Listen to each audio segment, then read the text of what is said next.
there, my name is Felix Beck, and you're Rabbi from another planet. Please like, share, and subscribe, and ring that little bell so you're notified when new videos drop. So we had I would say, very, very surprising news today that Warner Brothers, well, surprising to me anyway, Warner Brothers are dropping their entire 2021 slate onto HBO Max. They're sort of bypassing cinemas altogether. They're going to be, have limited release. But is anybody going to go and see them? Is this the end of the movie industry as we know it? And I think quite probably yes, it is. It's probably a strong indicator of that. Before we get into the story, can I ask you guys, can you hit the like button? That'd be great. Can you hit the share button? That's even better. Can you hit that subscribe button? That's fantastic. And if you subscribe, make sure you're still subscribed. YouTube, it likes to unsubscribe people from me. They really, really do. I've had a very good week with subscribers. I was on Nerdrotic earlier this week, and I got a ton of subscribers from that. But YouTube, and I was like, no, take the subos off here. Yeah, so if you can hit the subscribe button, that'd be great. If you subscribe, of course, you can enter my weekly competitions. A bit of a Christmassy to me anyway. Feels Christmassy. It is Ghostbusters Blu-ray. This is, I think, the first release of it. I love the lenticular cover. Tons of extras. Lots of stuff about making the video game, which I liked a lot. All you need to do to win this fantastic prize is subscribe to the channel, subscribe, and in the comments leave the hashtag who you gonna call. Go check the video notes right down below. It tells you everything you need to know. We're doing the giveaway, I think, on December 13th when I'm on the TARDIS zone. And while you're having a look at the videos, while you have a look at the video, go check the link. Go check this link to my Indiegogo sign up. This is I'm launching a campaign about 2 weeks, I think. And I'm building up an email list so that if you can add your email address to that'll be fantastic. The more email addresses you have, the better you do. I don't understand how any of this works. I'm just doing what Ethan Van Sciver told me, and it's kind of like magic. It's all kind of working. So I guess we'll find out, all right? So if you can add your email list, your email address to this list, that'd be fantastic. If you do, you get one of these things over here. One of these 4 art cards for free with any purchase. What we're going to be selling in the campaign are these 2 things, these 2 graphic novels. Freaking awesome graphic novels, if I say so myself. And if you buy the package where you get all the 4 cards anyway, then we're going to give you a 5th chaser one absolutely for free, just to say thank you very much, because I am ridiculously and pathetically grateful for your help and support. And it really is. I am ridiculously and pathetically grateful because this is genuinely help and support, and I really, really do very much appreciate it. People not feeling so appreciative today is AMC. So Warner Brothers, in a bit of a surprise move, dropped their entire slate for 2021 onto HBO Max. So what's going on with that, right?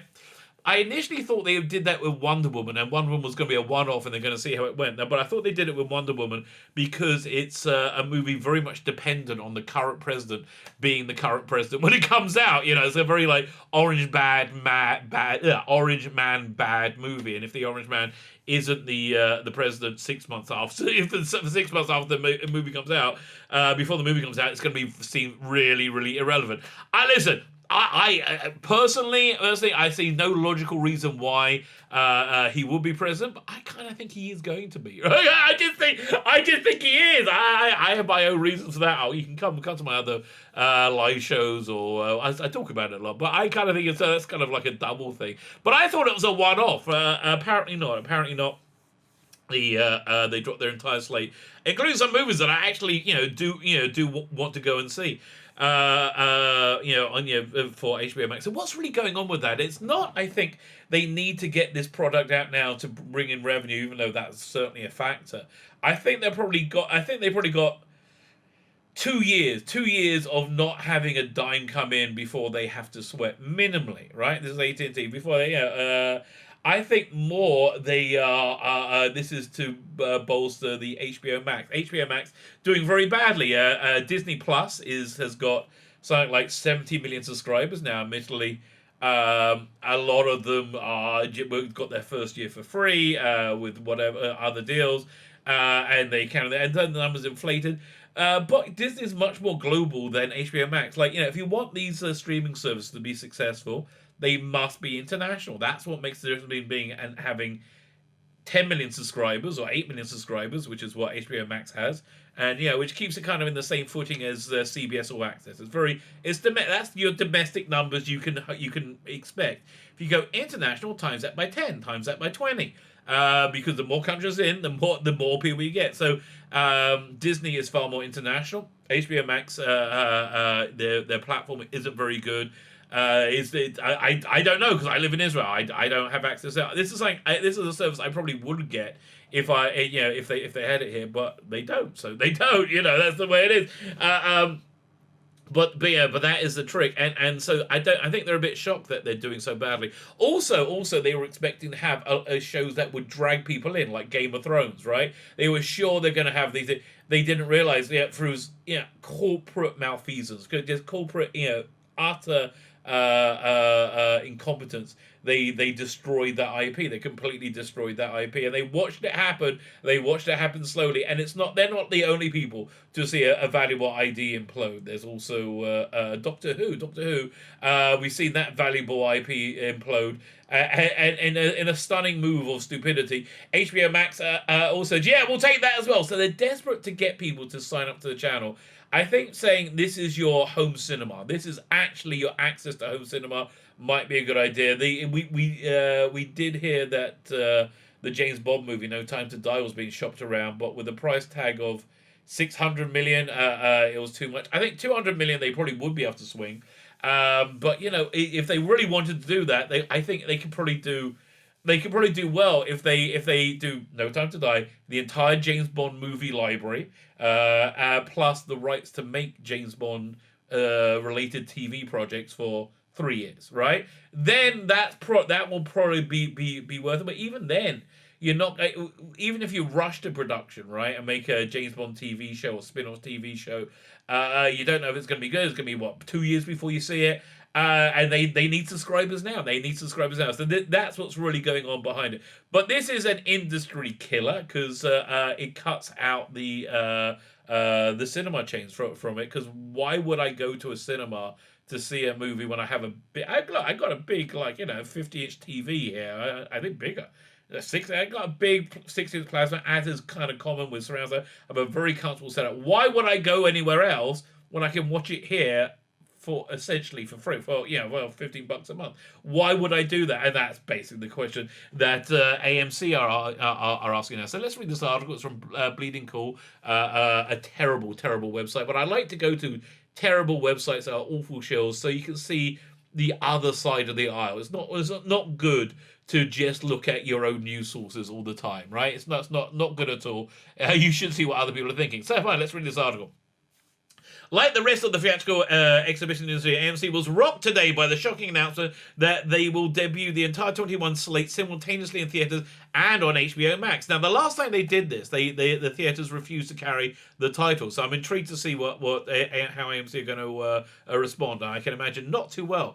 One of the biggest cinema chains, AMC, has already been in fights of its own to stay afloat during the pandemic, and some are hailing this announcement as one of the final nails in the coffin. Yeah, it sounds right. AMC boss Adam Aaron, I'm sorry, mate, you were just at the wrong place, wrong time, weren't you? Has released a statement, and suffice to say, he is not happy. You can read it below. I will read it below. These coronavirus impacted times are uncharted water for us, which is why AMC has signed onto an HBO onto an HBO Max exception to customarily flat practice for only one film, Wonder Woman 1984. So okay, we were fine with Wonder Woman 1984. WTF? Being released Warner Brothers, released by Warner Brothers at Christmas. When the pandemic appears, it will be at its height. It can't still be at its height. Excuse me, leave me alone. However, Warner now hopes to do this for their 2021 theatrical movies. I think they hope to, and they will. Yeah. Despite the likelihood the vaccines right around the corner, the theatre business is expected to recover. Yeah, their theatre business may be expected to recover, but HBO Max not so much so, right? Which is basically what's going on. They need subscribers for HBO Max. This is apparently why we have the awful Doctor Who still being made, because HBO has already paid for it and they want first run content. They just don't understand it's got to be first run content that people want. They got the idea with the Snyder Cut. Even that's probably not coming out till December, right? It's not coming out for a while. But so I think they're desperate for they really are genuinely desperate. Clearly, Warner Home Media intends to sacrifice a considerable portion of the profitability of its movie studio division and of its production partners and filmmakers to subsidize HBO Max startup. Yeah, okay, I think that's pretty much as it said. As for AMC, we will do all in our power to ensure Warner Brothers does not do so at our expense. We will aggressively pursue economic terms that preserve our business. We have already commenced a immediate earned dialogue with Warner Brothers on this subject. Yeah, good luck, mate. Or why don't you just go talk to a wall? Okay, the following films will open in AMC theaters and on HBO Max at the same time, 2021. Okay, I don't know which of these movies would I see. Little Things, no idea. Judas and the Black Messiah, don't know anything. Tom and Jerry, who cares? I'm not going to move with it. Godzilla vs. Kong, yeah, I would see that. So that's due out on May 21st. Guess I'm watching at home. Mortal Kombat, wouldn't see it, but some of you may be interested. January 15th. January 15th. What else we got? Mortal Kombat, Those Who Wish Me Dead, don't know. The Conjuring, The Devil May don't know. In the Heights, don't know. Another Space Jam. A New Legacy. Should be called Another New Legacy. Suicide Squad. That's something I want to say. I like James Gunn. That's coming out in August 6th. August 6th. So HBO Max you need for August 6th. Reminiscence, Malignant, Dune. Dune's the one that I would see in the cinema October 1st. But I guess I want The Many Saints of Newark. That's the prequel movie to The Sopranos. That's coming out March 12th. I'm looking forward to that. King Richard. Don't know anything about it. Crying Macho, and Matrix 4, December 22nd. So that's a long way away. Nobody, but I guess they want people signing up to HBO Max, right? They want people to sign up to HBO Max, and that's really, really important. Is this the end of the universe as we know it? It is probably for movie theaters. It seems likely to me that one of the next announcements is Black Widow going straight to Disney Plus, right? I think this is the end. I think this is the end of those huge blockbusters, and I'm quite glad to see the back of them. Quite frankly, I'm quite glad. I'm done with them. I was basically I hung on all the way till Avengers Endgame, but they'd already proved to be horribly obnoxious by then with Captain Marvel and Ant-Man and Wasp. But yeah, I was just I'm not really that interested. I would see him on TV. Yeah, I would see him, but I wouldn't. I would see him to review them, but I really don't want to go and see him. I actually got Tenet that just came out on digital, so because I didn't get to see that in the cinema because the cinemas aren't open in Israel and they weren't open when it came out. So there you go. My name is Stephen Beckett, the Rabbi from another planet, presiding over the end of the universe. As the entertainment industry falls, go to the new entertainment industry, the new excellent entertainment industry. Sign your name to my email list for these two wonderful graphic novels all in there. You get one of these for the Mel Gaze cards. Go click the link. You'll find out so many fun and fantastic facts about them. You will not be able to stop yourself adding your email list, adding your email. Well, you can add your email list as well. Adding your email address to the list. That would be fantastic. My name is Stephen Beckett. Have yourselves a fantastic day.